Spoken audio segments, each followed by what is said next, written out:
سلام همه دوستای عزیزم، امیدوارم که خوب باشید و سلامت باشید و روزگار خوبی رو سپری کرده باشید. این هفته هم با یه فیلم دیگه در خدمتتون هستیم، البته بازم این بار تنها، و امیدوارم که این متکلم بودن من باعث خستگی شما نشده باشه و توضیحاتی که میدم ببخشید این مقدار بتونه برای شما راهگشا باشه و کمک بکنه. امروز اومدم به سراغ یکی از فیلم‌های بسیار بسیار جذاب، دوست داشتنی، یک فیلم میتونیم بگیم در ژانر جاده‌ای و بسیار فیلم تاثیرگذاری که شاید تا به امروز کمتر نمونه از اون داشته باشیم و بسیاری از فیلم هایی که بعد از این فیلم ساخته شدن ادای دنی های بزرگی کردن به این فیلم.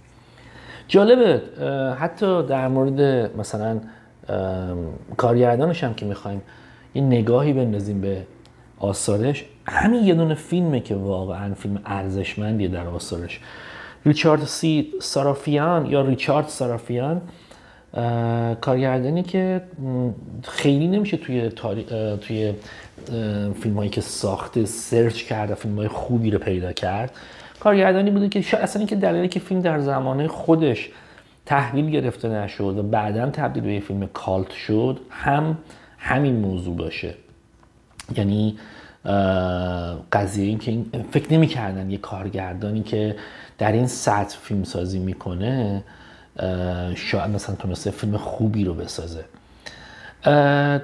و بعداً خیلی بهش ارجاع داده شد. اما به هر سوی فیلم ونیشینگ پوینت یکی از شاهکارهای سینمایی که به جرئت میتونم بگم نمونه کمتری میشه پیدا کرد تو فیلم‌های مخصوصاً جاده‌ای که انقدر تاثیرگذار باشه، انقدر زمانه خودش و بعد از اون رو خوب تحلیل کرده باشه و بعد اومده باشه تا این میزان تاثیرش رو در آینده گذاشته باشه. نکته اولی که واسه آدم سوال میشه در مورد فیلم و بخوایم وارد جریان فیلم بشیم، بحث اسم فیلمه. اسم فیلم خیلی گول زننده است. وقتی پوستر فیلم رو نگاه میکنیم و به فیلم میخوایم داستانش رو بفهمیم، اسم فیلم نمیتونه اسمی باشه که انگار به اون فیلم بخوره. ولی خیلی پوستر مثلا داد میزنه که این یه فیلم ممکنه یه فیلم تریلر باشه، ممکنه یه فیلم اکشن باشه، ولی پا رو از این خیلی فراتر میذاره. همونطور که همیشه گفتیم اسم فیلم من این واژه برای من نیست، این واژه برای تمام استادایی هستش که من بهشون مدیونم و ازشون درس یاد گرفتم و هنوزم داریم بهشون درس پس میدیم، پس باید کپی رایت رعایت بشه.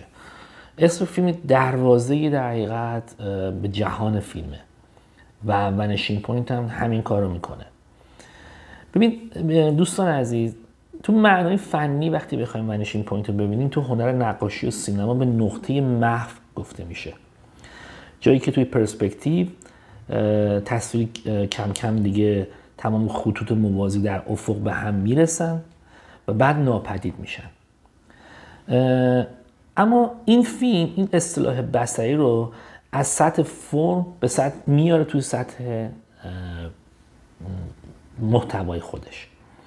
یه جاده بی پایان که تو افق مدام در حال محو شدنه، در واقع یک انسانی رو داره نشون میده تو جهان خودش وقتی حالا که ما حالا فیلم رو دیدیم که در تعقیب آزادیه و در نهایت خودش رو در افق محو میکنه. پس اسم فیلم رو داریم لایه بندی شده میبریم جلو. من دارم سعی میکنم در مواقعی که دوستان نیستن و یه مقدار میکروفون دیگه دست خودم دارم پرچونگی میکنم، خیلی بخش بندی شده تر حرف بزنم و بخشا رو ببندم برم واسه بخش بعدی. اما یه جور دیگه اگه بخوایم به اسم فیلم نگاه بکنیم، اسم فیلم یک جورایی میتونه مرز بین بودن و نبودن رو ترجمه بکنه واسه ما. ترجمه یه جورایی داریم فرامتنی میکنیم دیگه. برای شخصیت داستان یعنی کووالسکی، نقطه محو همون مرز توی بین زندگی و مرگه. یعنی مرزی که این آدم داره توی فیلم طی میکنه، تمام مسیر رو اصلا داره به اون نقطه حرکت میکنه. برای همین فیلم با فلش بک توی جهان ما به ما به صورت موازی نشون میده. نه اینکه از اول تصمیمش برای مرگ گرفته، بلکه یک تصمیمی که در نهایت در طول این مسیر بهش میرسه و در نهایت میتونیم اینجا این بخش رو اینجوری، یعنی این قسمتی که دارم حرف میزنم اینجوری بخوام تمامش کنم، یک جایی میشه که وجودش با سرعت نور و سکوت یکی میشه. شاید از لحاظ معنی بخوام اشاره بکنم، اون جایی که میگن وقتی اگه چیزی با سرعت نور حرکت بکنه هیچ صدایی شنیده نمیشه. مثلا نمونهش اون تقریبا 24 دقیقه پایانی فیلم اودیسه فضایی 2001 که آقای استنلی کوبریکه. اما اگه بخوام از یه مقدار، من سعی میکنم معمولا تو هیت‌های فلسفی و این چیزا وارد نشم و چون صلاحیتشو ندارم، ولی حالا از اون چیزایی که جست گریخته از این ور اون ور آدم یاد گرفته، توی جهان ونیشینگ پوینت لحظاتی وجود داره که انگار اصلا این فرد از جامعه اجتماعی محو میشه. یعنی شما مدام اینو در خارج از محیط شهری دارید میبینید، توی بیابون، توی جاده و توی یه جورایی توی درون خودش غوطه بره و مدام داره، حتی داره به گذشته خودش مدام پیش روی ما اونو احضار میکنه. جامعه اونو قانون شکن میبینه، ولی توی منطق فیلم اون تنها انسانی که داره واسه آزادی واقعی تلاش میکنه و داره تجربهش میکنه. در حقیقت شاید از نگاه بیرونی در حقیقت محو شدن و نابودی باشه، ولی از نگاه درونی خود فیلم یک فردی باشه واسه یک نگاه مطلق آزادی داره فعالیت میکنه، داره تلاش میکنه. و اینجا اگه بخوام برای اسم فیلم جمع‌بندی رو تموم بکنم و به پایان برسونم، اسم ونیشینگ پوینت نه فقط توصیف بصری مسیر این قهرمانی که ما داریم میبینیم، بلکه فلسفه وجودی خود فیلم رو هم تو خودش داره. در حقیقت داره انگار اینجوری به ما میگه که حرکت تا جایی که دیگه چیزی از تو باقی نمونه، تا خودتو به سرعت نور و حالا به سرعت نور و سکوت برسونی و در افق محو بشی. چون ممکنه که آزادی نهایی همون نقطه‌ای باشه که دیگه دیده نمیشه اساسا. خیلی زیبا داره این رفتار رو توی اسم فیلم واسه ما ترجمه میکنه آقای سارافیان. اما بیایم یه نگاهی داشته باشیم به داستان فیلم.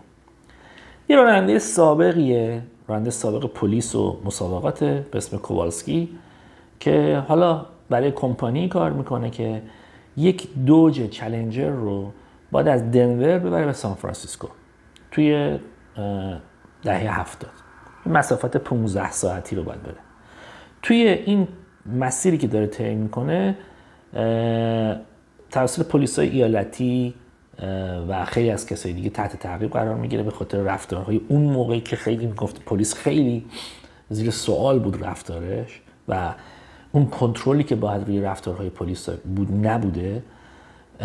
اما این فیلم فقط درباره یک سفر نیست، انگار درباره یک گریز از نظمی که خود بشر به وجود آورده و خودش حالا نمیتونه مشکلات اون نظمی که به وجود آورده رو رفع بکنه و اون چیزی که به عنوان انسان مطلق به عنوان آزادی بهش داده میشه رو نمیتونه بده. در حقیقت فیلم داره از این موضوع بهش نگاه میکنه. من اگه بخوام این مدل رو در یک نگاه دیگه‌ای بهش داشته باشم، باید به این اشاره کنم که فیلم داره تو چه دهه‌ای ساخته میشه. دهه 70. خیلی اتفاقات افتاده. جنبش هیپی تقریباً در افول خودشه. جریانات چپ دنیا رو تسخیر دارن میکنن، بخشی از دنیا رو دارن تسخیر میکنن و شستشوی مغزی وحشتناکی میدن. جنگ‌های بسیاری توی دنیا شکل گرفته که حتی به وجود آوردن جامعه چپ بعداً بوده مشخص شده، اما در ظاهر به دوش آمریکا میفته. به هر حال ما در حقیقت با نسلی روبرو هستیم که توی خلأ روحی از دهه 60 میلادی رو با خودش وارد دهه 70 کرده. جامعه‌ای که کلاً انقلاب‌های چیزش به شکست خورده، اون رویاهایی که توی جامعه هیپیگری بود کاملاً دیگه اصلا از بین رفته و انسان مدرنی که حالا داریم در موردش صحبت میکنیم بین مصرفگرایی و یه جور حالا میتونیم بگیم نهلیسمی گیر کرده. درسته که دهه 70 با خودش جنبش‌های بسیاری رو توی هنر به وجود آورد، اما باید اینو قبول بکنیم که انسان اون دوره چقدر مشکلات داشته. در واقع کووالسکی شخصیت اصلی داستان ما، قهرمان داستان ما، یه آدمی شده که دیگه به هیچ قدرتی اعتقاد نداره، حتی به قدرت قانون، به دین، به مذهب، آرمان، هیچی. تنها چیزی که براش باقی مونده و تنها چیزی که میتونه باهاش به اون عقاید خودش برسه حرکت کردنه. حرکت رو هم تو این فیلم به عنوان نمادی از زنده بودن داره پیش میبره فیلم. یعنی شما در حقیقت دارید با فیلمی روبرو میشید که حرکت رو نه صرفا به عنوان اینکه میخواد از دست پلیس در بره نشون میده یا مثلا توانایی های رانندگی خودش نشون میده، از به هیچ وجه، بلکه حرکت نمادی از اینه که آدم هنوز زنده است. همونطور که میبینید در فیلم هیچ مقصدی نداره و به همین خاطر در حقیقت نبوده هیچ مقصدی، سفرش بدل به یک نوعی اعتراض میشه.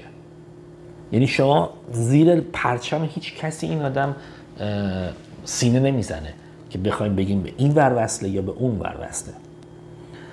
اگه یه مقدار بخوام معذرت بخوام از دوستانی که و عزیزای دلی که این وایس رو میشنون و خیلی بهتر از من فلسفه رو میشناسن، با عرض معذرت از اونا، یه مقدار آدمو یاد جهانی میسازه که جهانی میندازه که آلبرت کامو شاید به یک نوعی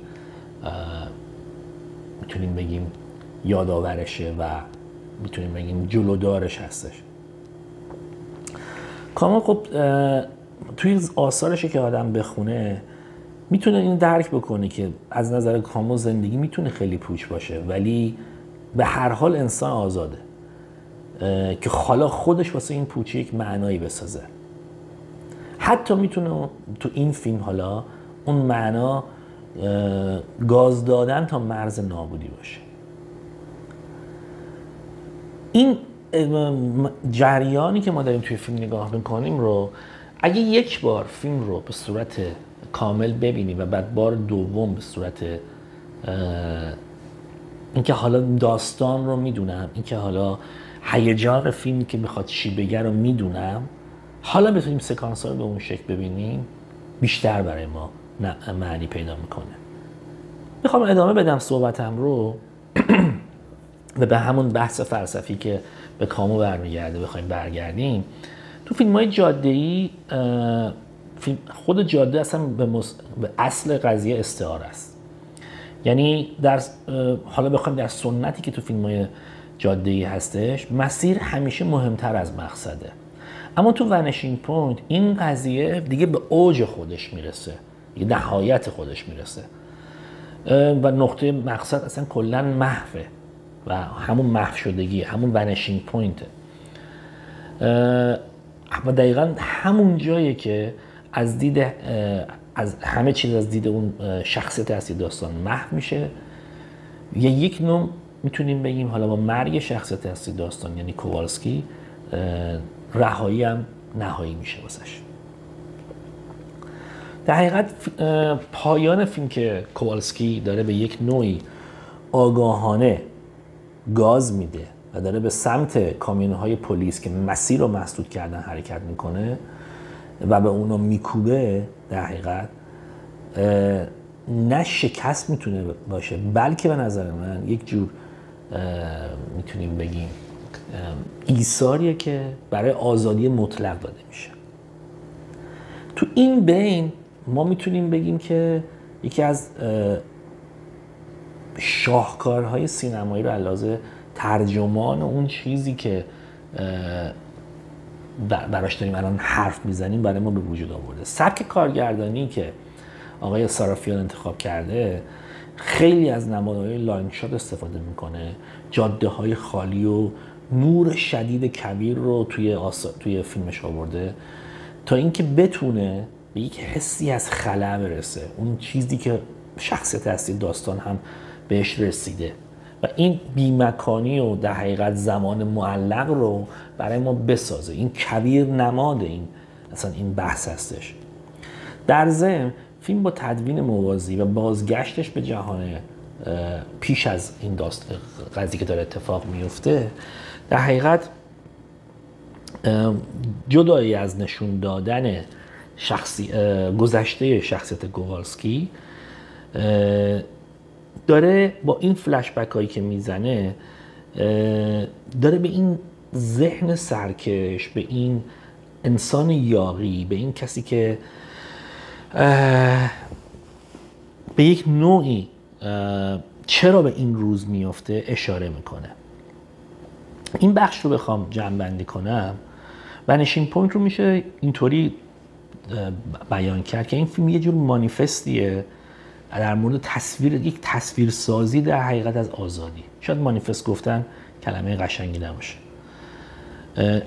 اصلا منظورش آزادی سیاسی نیست، بلکه اصلا یه جور آزادی درونیه، یه جور آزادی خود انسانه.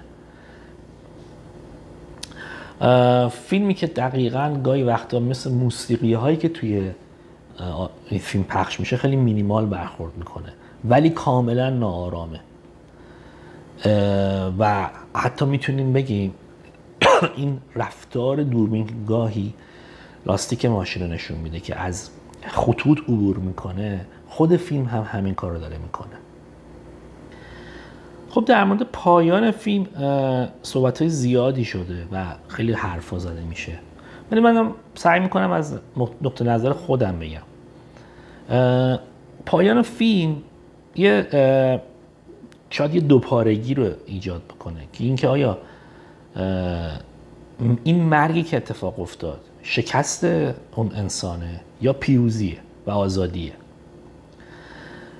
خب بستگی داره که چجوری به فیلم نگاه بکنیم. من همین الان خودم تکلیفم مشخص کنم که من با قسمت دومش موافقم، ولی شاید بخاطر اینکه خب فیلمو خیلی دوست دارم دلم میخواد شخصیتش رو اینجوری ببینم، نمیدونم، شاید یه خورده دارم احساسی برخورد میکنم.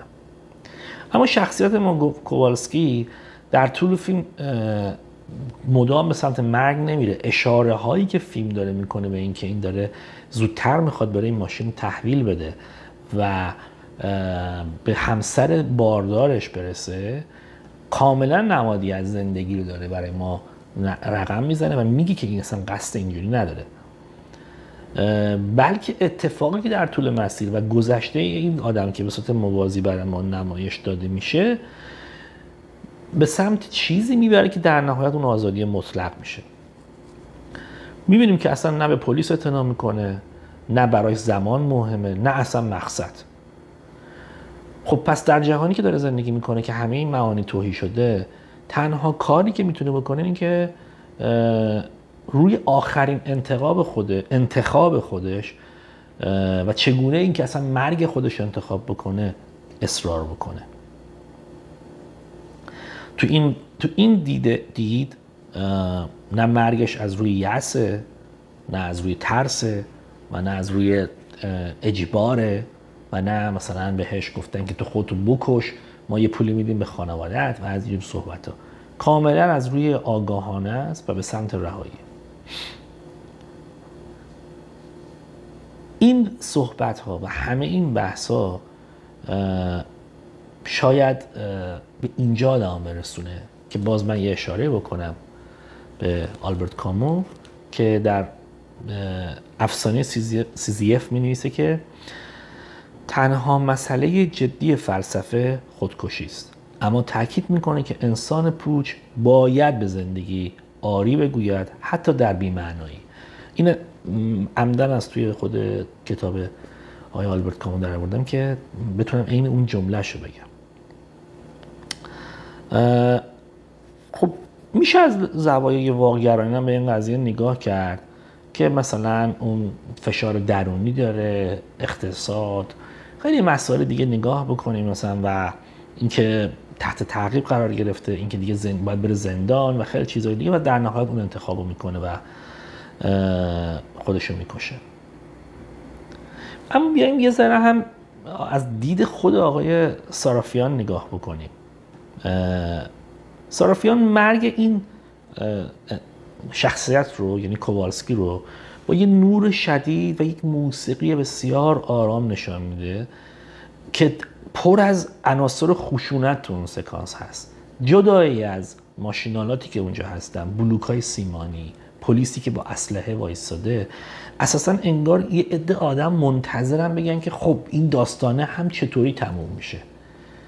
کسی اصلا به این فکر نمیکنه که این آدم چرا داره همچین کاری داره انجام میده. تمام اون بیننده ها، شاید فقط تنها کسی که این وسط شخصیتیه که میتونه با اون آدم همپا باشه، همون سیاه‌پوست نابیناییه که اون حالا میتونیم بگیم دیجی اون رادیوه یا صاحب اون شبکه رادیوییه. و در نهایت اون دوج چالنجره که توی نور محو میشه، یعنی اسم خود فیلم رو معنی میکنه. من فکر میکنم از این دید وقتی نگاه بکنیم، حالا کارگردانم تقریبا داره با این نظریه همراه میشه که بله این آدم رها شده و حالا میتونیم بگیم که نمرد که فرار کنه در حقیقت، بلکه در حقیقت با این رفتاری که از خودش نشون داد، این که یک معنی جدیدی رو واسه آزادی طراحی کرد. اما کار دیگه که آقای سارافیان داره انجام میده اینه که شما دقت بکنید، ماشینی که انتخاب کرده یک دوج چالنجر سفیده، رنگیه که خب تو بخش جنوبی آمریکا برای ماشین ها خیلی انتخاب میشه، اما معمولا برای رنگ های سینمایی اون هم قراره وقتی که توی سکانس های لانگ شاتی بره که خود نور پس زمینه و اصلی اون منطقه هم بسیار شارپ و کنتراست بالایی داره، قاعدتاً میتونسته رنگ تیره تری رو انتخاب بکنه، ولی یک سفید شیری انتخاب کرده تا معنای استعاره‌ای در حقیقت بسازه. اصلا این نکته رنگ سفید ماشین تصادفی نیست، بلکه میتونه لایه بندی های زیادی رو داشته باشه. سفید هم رنگ پاکیه اما نه بیگناهی. تو فرهنگ آمریکا به ویژه تو دهه 70 رنگ سفید همیشه دو تا معنا رو داشته. از یه طرف معنای پاکی، سکوت و خلوص بوده و از طرف دیگه خلأ، بی‌هویتی و محو شدن. و حالا اینجا بیشتر معنی پیدا میکنه که ماشین سفید کووالسکی هر دو معنا رو داره با هم همزمان میبره. خودش هم انسانی پاک نیت و آزادیه و هم انسانی که در دچار بی هدفی و پوچی شده. در حقیقت میتونیم یه جوری اینجوری در نظر بگیریم، اگه یه معنی فرامتنی بخوایم ازش داشته باشیم، رنگ سفید ماشینش یک جورایی عین یه بوم خالی نقاشیه که تجارب زیادی قرار روش کشیده بشه. خب مثل ماستنگ، فورد ماستنگ که اساساً ماشینی که تنها مدل از ماشینای کمپانی فورده که لوگوی فورد جلوش نداره، یه اسب در حال دویدن داره نشون میده.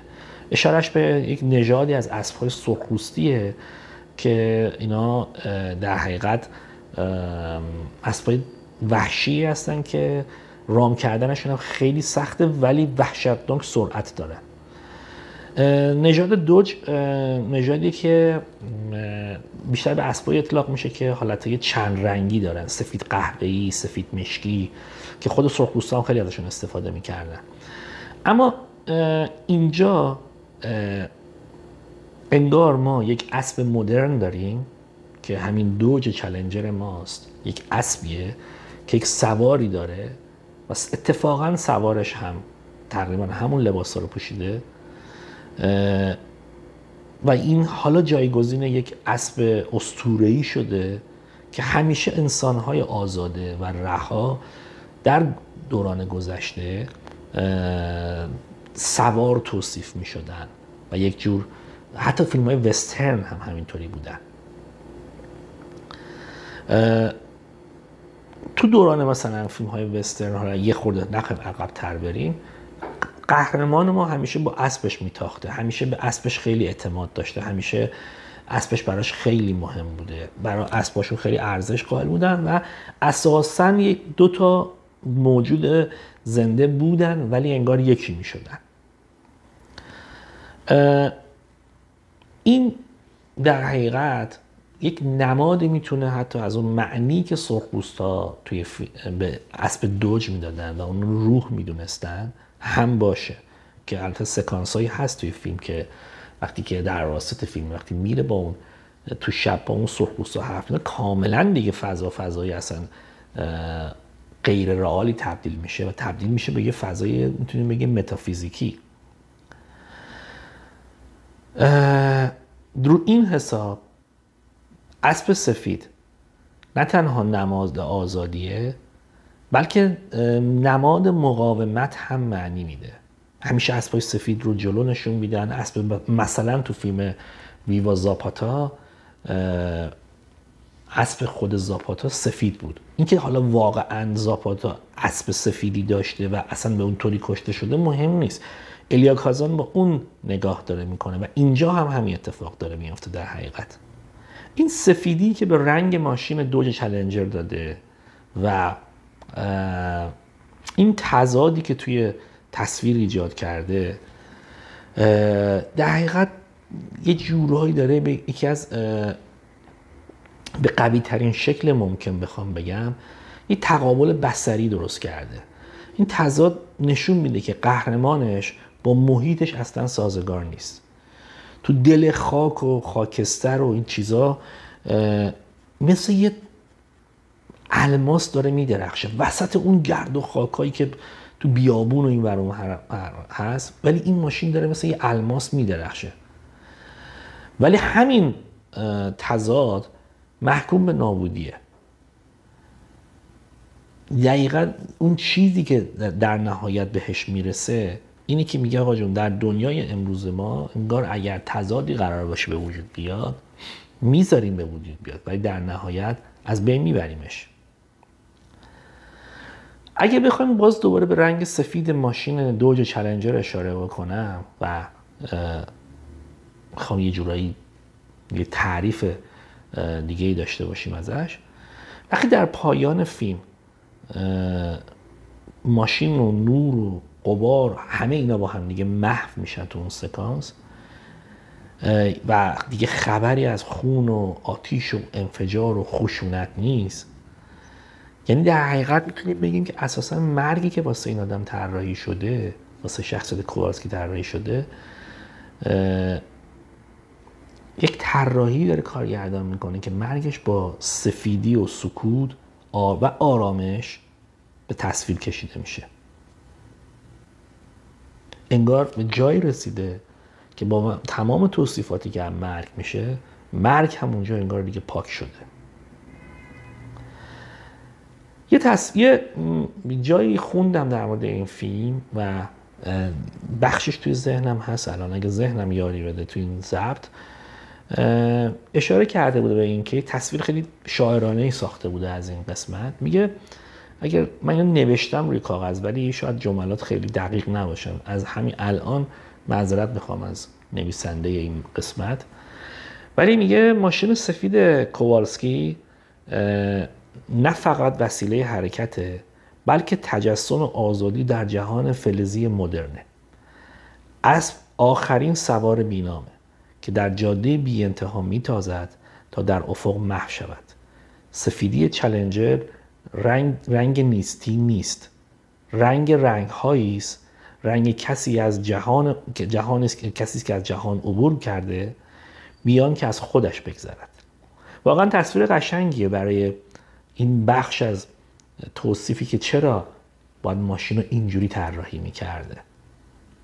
اما در مورد خود شخصیت کووالسکی، شخصیت هستی داستان، شخصیتی که بری نیومن نقشش رو بازی میکنه و اونم مثل کارگردانش خیلی بازیگر شناخته شده‌ای نبوده، نیست و خیلی هم بعد از این فیلم‌های شاخصی رو بازی نکرده. شخصیت کووالسکی دقیقاً مثل اشاره قبلی که داشتم، مثل یک وسترنری که در دل دنیای مدرن ظاهر شده. دقیقاً میتونیم بگیم آخرین سوار تنهاست، یه جورایی وسط این بار، ولی وسط دیگه بیابونای آریزونا نیست که با اسبش داره میتازه، بلکه دقیقاً تو بزرگراه آمریکاست با یک چالنجر سفید. اما بیاین این شباهت به وسترن بودن رو از چند زاویه بهش نگاه بکنیم. در فیلم های وسترن همیشه قهرمان عقبه آنچنانی نداره. میتونیم بگیم یه جورایی بیریشه، ساکت و تنهاست. کسی که نمیخواد بخشی از جامعه باشه معمولا سفر میکنه، در پایان میذاره از اون شهر میره، کارشو میکنه و میره. بیشتر تو حاشیه داره زندگی میکنه، مأموریت داره، محافظت میکنه، به قولی که میده پایبنده، رفتارهایی رو میکنه یا به جاهایی میره که دیگران نمیرن. و حالا همین رو بیاییم با کووالسکی ببینیم. یه مأموریت ساده داره ولی بدلش میکنه به یه سفر روحی، بدلش میکنه به یک سفر تجربی، بدلش میکنه به یک پایان در نهایت به سمت آزادی. و در نهایت مثل یک کاوبوی قهرمان ولی تنها و البته کاوبوی کلاسیک از جامعه جدا میشه و تو افق محو میشه. بیاییم به ظاهرش نگاه بکنیم. ظاهر نه ظاهر خیلی پر زرق و برقی داره، نه حتی هیجان زده است. یه پیراهن روشن پوشیده، شلوار جین، یه چهره هم بازیگر بری نیومن داره بین مثلا استیو مک‌کوین و کلینت ایستووده.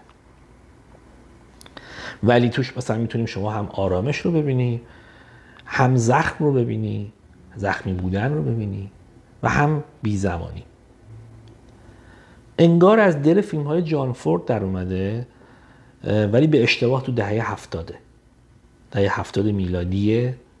حالا فیلم‌های فورد که مثلا به اواخر قرن 19 و اوایل قرن 20 امریکا اشاره میکنه،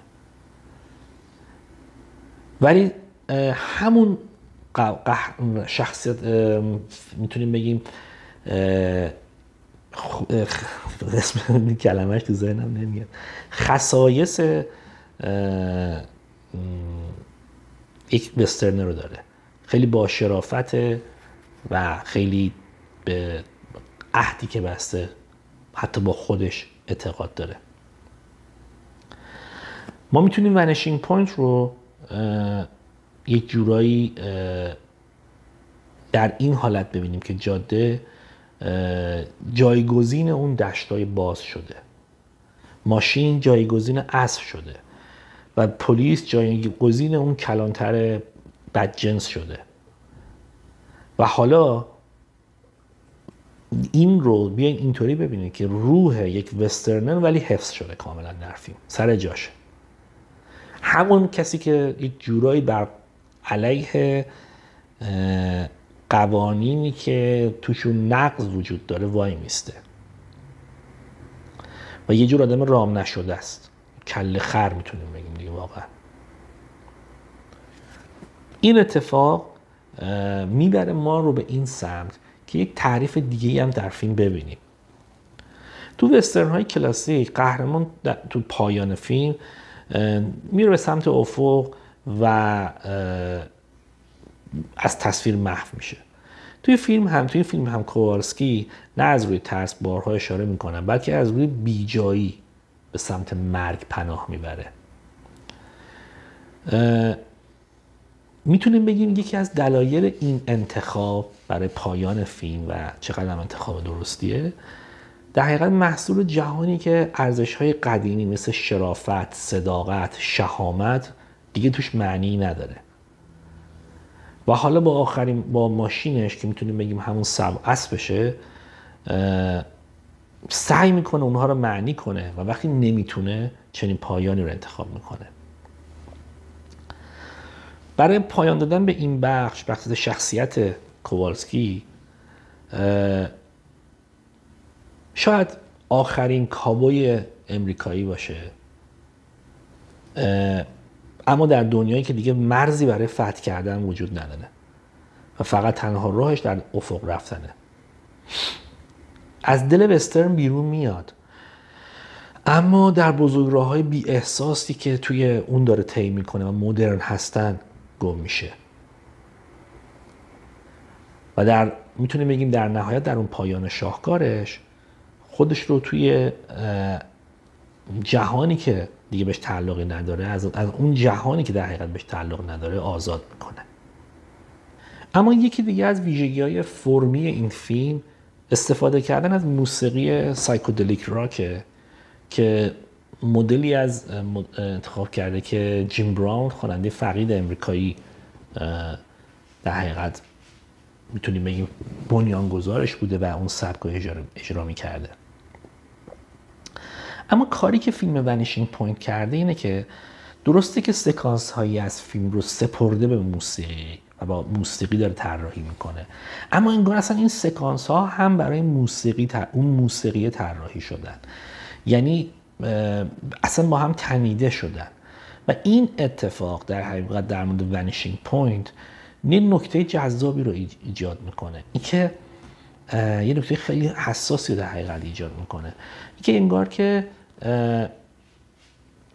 در این سکانس هایی که موسیقی داره توصیف میکنه، فقط موسیقی نیست که داره اون سکانس رو توصیف میکنه، اون سکانس ها هم دارن اون موسیقی رو به یک نوعی توصیف میکنن. در حقیقت میتونیم بگیم فیلم فقط موسیقی نداره، بلکه خودش هم مثل یه قطعه موسیقی داره نواخته میشه. انگار مثلا جاده ها تبدیل میشن به ریتم، ماشین میشه ساز و سکوت میشه اون نوت‌های فاصله داری که در میان نوت‌های دیگه میان. توی فیلم دیالوگ های طولانی ما نداریم چون قهرمانمون تنهاست و دیالوگ و اصلا آدم ساکتیه، تو خودشه. شخصیت اصلی این در حقیقت کم حرفه، اما دنیای اون بیشتر از طریق متن‌ها، لیریکس‌ها، صداها و ریتم‌ها تعریف میشن. در حقیقت موسیقی توی این فیلم ایجاد یه جور روایتگر دوم به حساب میاد و فراموش نکنیم که در یک فیلم مدرن داریم حرکت میکنیم. موسیقی هایی که به بلوز، کانتری، راک و سایکودلیک راک در حقیقت رپ پیدا میکنن و هر کدومشون در مواقعی که دارن پلی میشن توی فیلم فضای ذهنی این شخصیت رو واسه ما تعریف میکنن. فیلم از موسیقی در حقیقت به عنوان زبان درونی شخصیت اصلیش کووالسکی استفاده میکنه. هر آهنگی که در فیلم پلی میشه مثل یک فکری میمونه، انگار ما نمای سوبژکتیو داریم میبینیم اما از طریق موسیقی. حالا بیایم سراغ شخصیت مهم دومی که توی فیلم هست، شخصیت صدای روح یا همون دیجی تو یا حالا اون دیجی که اونجا چیز میکرده، کار میکنه. همون شخصیتی که به سوپر سول شناخته میشه. اصطلاح کاریشون میشه دیجی تو، ولی به عنوان شخصیتی که اسم داشته باشه به عنوان سوپر سول میگیمش. گوینده نابینایی که از طریق امواج رادیویی در حقیقت اصلا کووالسکی رو ارتباط داره باش و اصلا نمیبینتش، اصلا نمیدونه کجاست، اصلا ندیدش تا تو عمرش. درسته که کوره، ولی منظورم اینه که حتی تاچش هم نکرده و نمیدونه اصلا کیه. ولی انگار مثل یک پیام آور که موسیقی رو واسه اون پلی میکنه، میگه الان میدونم تو چه فکری هستی و الان میدونم که جهانی توی ذهنته و موسیقی رو واسه اون پلی میکنه و فقط صدا رو در حقیقت به هم دیگه میرسونن، با طریق صدا این کار رو انجام میدن. خیلی کار نمادینیه و حتی خیلی کار اسطوره‌ای مذهبی میتونه باشه که حتی اول مثلا خب تورات میدونید که مثلا این ببخشید انجیل این اومده که در آغاز فقط صدا بود. در حقیقت از طریق موسیقی که میدونیم در اون دوره جوانای اون دوره موسیقی سایکودلیک راک و بعد که تبدیل شد به موسیقی پروگرسیو راک رو خیلی گوش میکردن، پیامش رو از طریق موسیقی به اونا میرسونه. یعنی شما نگاه میکنید که هم موسیقی داره توصیف قهرمان میکنه، فکرش رو داره به ما چیز میکنه نشون میده و هم داره به شخصیت‌های دیگه که این آدمو دارن توی تلویزیون این ور اونور رصد میکنن در حقیقت انتقال پیام میده.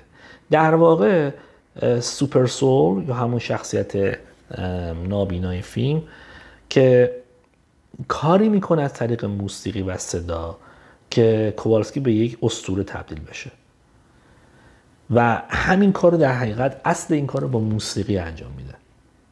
پس میتونیم بگیم موسیقی فقط همراه تصویر نیست، بلکه میتونیم بگیم زبان جهان فیلمه و حتی خالق اسطوره‌ای میشه که توی تصویر داریم ما میبینیمش و جریان داره.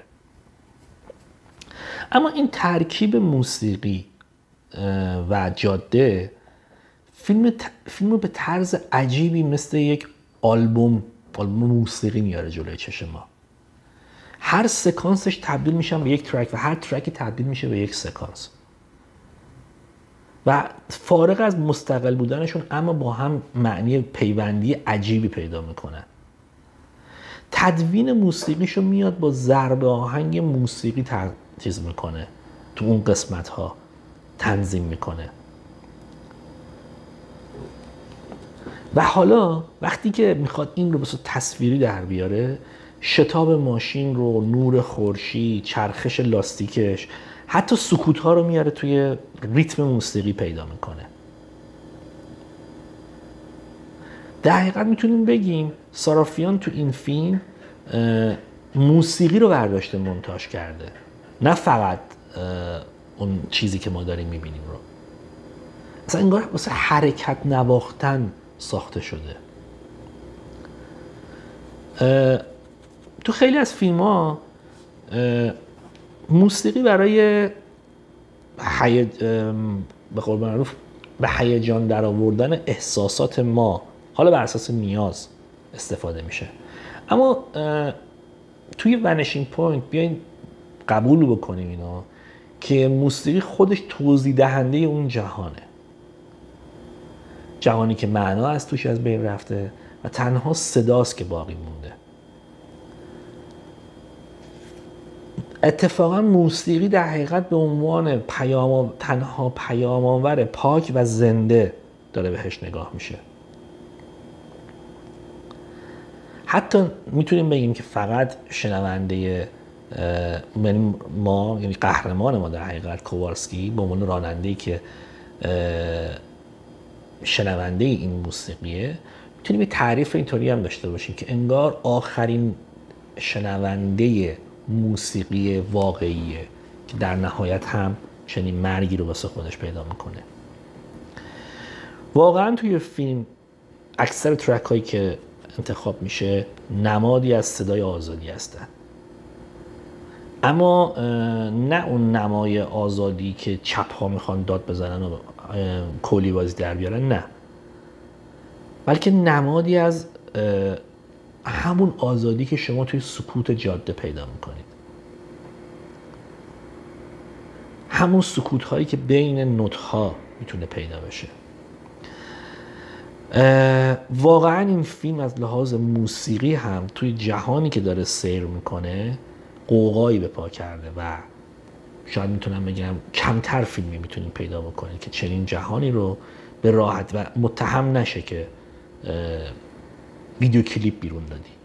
از نکات مهم دیگه فیلم که میشه بهش اشاره کرد و بسیار جذابم هست، نکته بازی آقای بری نیومنه، یا بهتر بگم هدایت کارگردان سارافیان در کنترل بازیگری بری نیومنه که از اون بازیایی رو داره ارائه میده که در ظاهر خیلی ساده است ولی و حتی میتونیم بگیم خیلی خونسرده، اما تو اوج تو وقتی فیلمو داریم میبینیم اون شعله ور بودن درونیش قشنگ آدم حس میکنه. همون چیزی که بهش میگم بازی در سکوت، چیزی که مثلا توی تماشاگر ایرانی کمتر خوشش میاد از اینجور بازیگری ها و بیشتر بازی مثلا رگ گردن بیرون زدن و عربده زدن و تخم چشم گرد بشه رو دوست داره. شاید یکی از دلایلی که مثلا یه شخصیتی مثل آلپاچینو خیلی تو ایران طرفدار داره و یه مقدار از رابرت دنیرو حتی بالاتر هم هست همین باشه. چون تمام بازیایی که یعنی تمام کسایی که به بازیگری یا اصلا به سینما علاقه دارن، به وقتی که بهشون میگی چه بازیگری میگن آلپاچینو. وقتی مثلا میپرسی چراش مشخصه دیگه. کلا آلپاچینو یه آدم بیرون ریزه.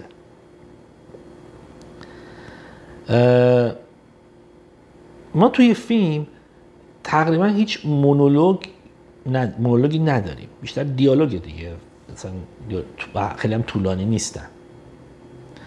اما بری نیومن با استفاده از حرکت بدن، انقباض صورت و نگاه‌های کوتاهی که میکنه اما بسیار عمیقه، یه شخصیتی رو میسازه واسه ما که همزمان هم آرومه، آسیب دیده و هم سرکشه.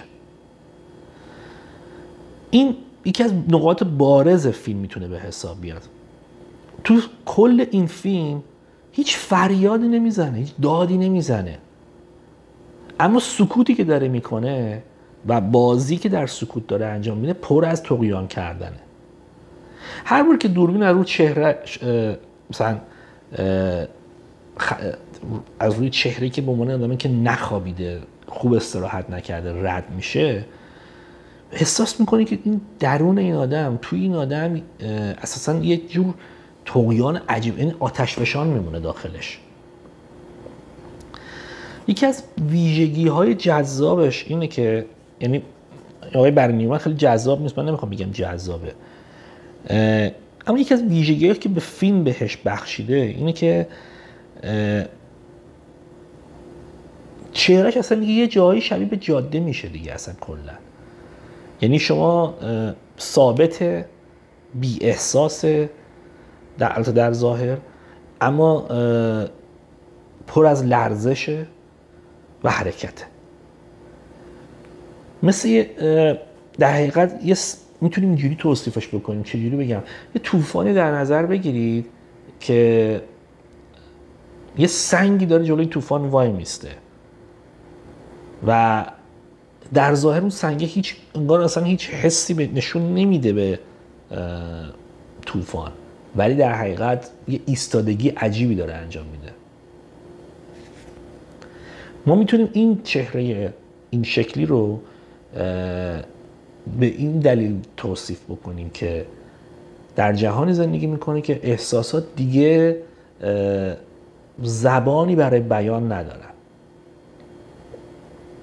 در حقیقت هر چقدر موسیقی میاد توی فیلم حتی هیجان ایجاد میکنه و پر انرژیه، چهره کووالسکی بسیار آرومه که باعث تعادل نگه داشتن فیلم هم میشه. این چقدر انتخاب درستیه، این رفتار بازیگری و نگاه بازیگر باهوش.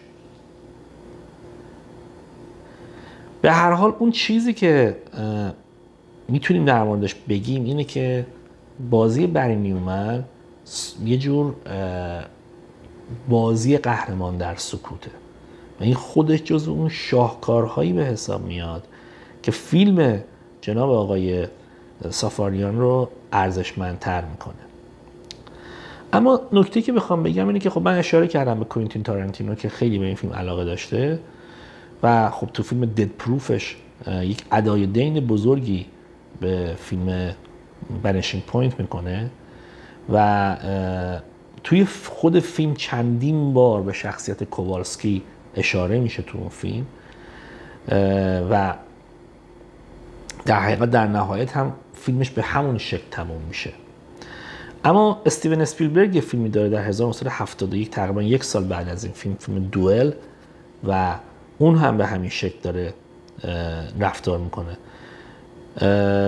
بعداً خود آقای اسپیلبرگ در یک مصاحبه اشاره میکنه که چقدر ونیشینگ پوینت فیلم مورد علاقه‌ای براش بوده و چقدر تاثیر روی ذهنش داشته برای اون سکانس‌های تعقیب و گریز و اون جهانی که توی فیلم دوئل ساخته شده. مد مکس جورج میلر که اولیش فکر می‌کنم 1979 ساخته شد، اساساً دی ان ایش اصلا بر اساس همین فیلمه، شخصیت پردازیش اصلا بر اساس همینه. تلما و لوئیز ریدلی اسکات یکی دیگه از فیلم‌های که با همین شکل در حقیقت طراحی شده و ساخته شده. و در نهایت بتونم بگم فیلم بعدی، فیلم درایو ساخته 2011 نیکولاس ویندینگ رفن که اون هم از لحاظ شخصیت پردازی، بازی در سکوت و خیلی چیزهای دیگه و در نهایت مرگ خودخواسته همین رفتار رو داره. من از همه دوستان عزیزی که تقریبا نزدیک به 1 ساعت از وقتشون گذاشتن و صحبت‌های منو گوش کردن تشکر میکنم. برای بار بعدی ازتون خواهش میکنم صفحه یوتیوب ما رو سابسکرایب کنید، لایک بزنید، اگه دوست دارید چیزی بنویسید حتما بنویسید. میدونید که با این شرایطی که اینستاگرام ایجاد کرده من نمیتونم ویدیوها رو در اینستاگرام و یوتیوب بذارم و الان فعلا تنها جایی که میشه به صورت کامل گذاشت یوتیوبه. ازتون خواهش میکنم که صفحه ما رو فالو کنید و به من و دوستانم خیلی کمک بکنید برای بهتر دیده شدن. همتون رو به یک زندگی خوب میسپارم و امیدوارم که خوب و سلامت باشید همتون.